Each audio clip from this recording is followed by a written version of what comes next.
Hello மக்களே, குட்டியாக ஒரு மினி விலாக் பார்க்கலாமா? ஸோ இன்றைக்கி மார்னிங் பிரேக்ஃபாஸ்ட்டுக்கு வந்து தோசை, அப்புறம் கொத்தமல்லி சட்னி, அப்புறம் நேற்று தேங்காய் சட்னி வச்சு சாப்பிட்டு முடிச்சிட்டேன். ஸோ கொத்தமல்லி சட்னி ரெசிபி வேணும்னா எனக்கு சொல்லுங்கள், ஓகேவா?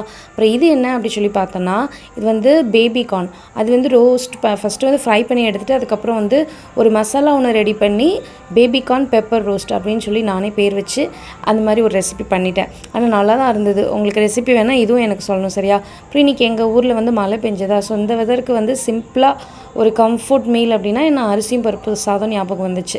ஸோ அரிசியும் பருப்பு சாதம் வந்து குக்கரில் வச்சுட்டு அதுக்கு தொட்டுக்க வந்து இந்த பெப்பர் ரோஸ்ட்டு, அப்புறம் முறுக்கு தேவைப்பட்டால் சாப்பிட்லான்னு வச்சோம். பட் நானும் ஹஸ்பண்டும் முறுக்கு எடுக்கவே இல்லை.